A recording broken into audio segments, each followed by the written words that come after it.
truck driver gave this nun a lift. You won't believe how she thanked him. Acts of kindness can make the world a happier place for everyone. They can boost feelings of confidence, being in control, happiness, and optimism. They may also encourage others to repeat the good deeds they've experienced themselves, contributing to a more positive community. It's a truck driver who gave a lift to a nun on the road, and you won't believe how she thanked him.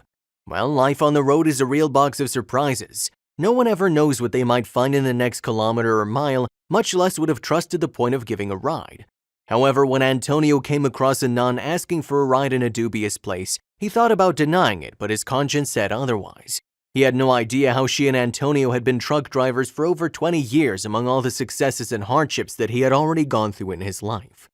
No moment had been as difficult as the one he was experiencing. The truck he used was rented and old, and for that reason, in addition to not being the ideal vehicle to pick up large loads for freight, the little he received was just enough to pay the already overdue bills and make the purchase for his wife and children to spend the month as he was away from home. Most of the time, he still needed to use a significant amount of their income to guarantee food and accommodation for the trip and also always have a reserve.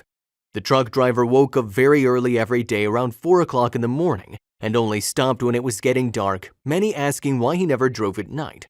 But Antonio avoided getting into that subject because it was something he didn't want to relive. The truth is that the reason why the truck driver had to rent a truck was precisely because he drove at night when he shouldn't. 2 years ago, Antonio suffered the worst accident of his life during a time of heavy cows. He and a friend ended up agreeing on a freight service to transport a large load of rice. The money was good, and the faster they made it, the faster the route. I'll be at home with their families. It turns out that in an attempt to make more money, Antonio's friend authorized the rice company to go with locating a much larger amount of fathers than a truck could carry. Why to safely home in spite of feeling that the truck seemed heavier than normal? Antonio didn't question it at the time because he couldn't wait to get home either, and it was his idea to cut driving straight to the Sierras without stopping to sleep or eat, thus saving several hours of travel. It turns out that despite checking the steering wheel with a friend every 5 hours on the road, tiredness set in during the night, and he still remembered how his eyes felt heavy and how he came to dream while holding the wheel before the catastrophe. And it happened. Antonio was enveloped by the silence and darkness, and after dozing off several times, he was woken by the headlights of another truck, and the crash was inevitable.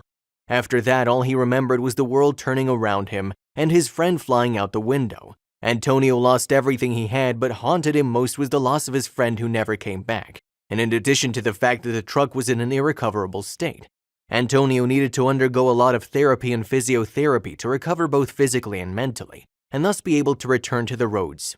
All his savings were spent during that period, and then civil Antonio was starting from scratch and has many traumas to deal with, so driving at night was something he would never do again.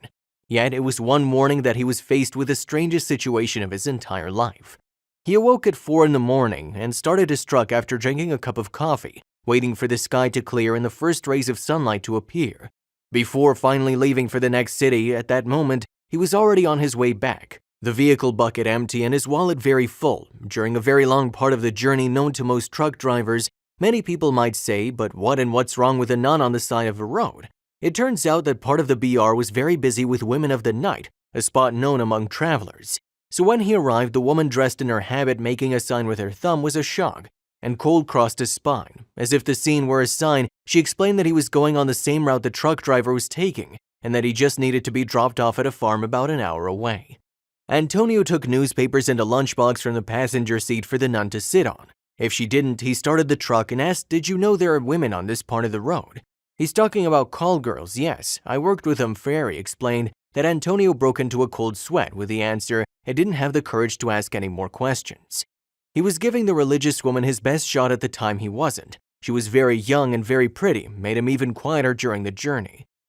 The woman said her name was Serena and commented it was God who had sent him to greet her because several truck drivers had already passed by the time she left the brothel, and none of them had the courage to stop to offer a ride because they were certainly afraid of being seen stopping in a place like the one ahead.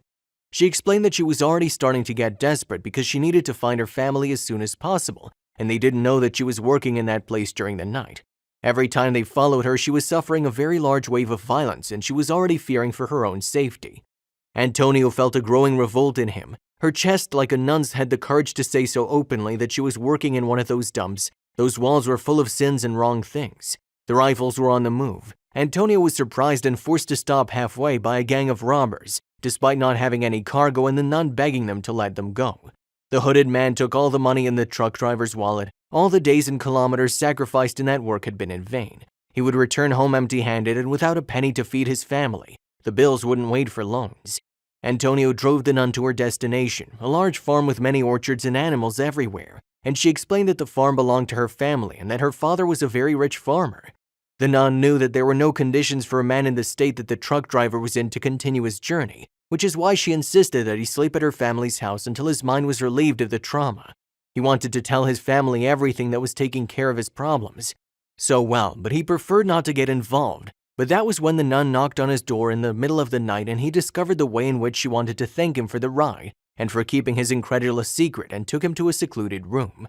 In the house that was used to store supplies, Antonio came face to face with a girl who had one of her breasts swollen up while breastfeeding a baby. The sister then began to explain, "During my work of evangelization in that place where you gave me a ride, I ended up knowing your story and how she was abandoned, pregnant, and had a brothel by her parents since then, and that day you picked me up. I had just delivered this child and it was at that moment that Anthony realized he'd played it all wrong and felt ashamed. So I want to thank you for not telling my family until I could convince my father to accept her and her baby at home." Antonio was moved by the story and didn't have the courage to voice the thoughts that were going through his head before knowing the story. In fact, the next morning he felt ready to leave and he got a surprise when he started his truck as soon as he made the first maneuver, or that the truck was too heavy, and he went down to see why. The nun told him to open the truck, and then he found out when Anthony looked inside, he began crying uncontrollably when he saw several bags of cereal, fruit, vegetables, and even cuts of meat preserved in salt.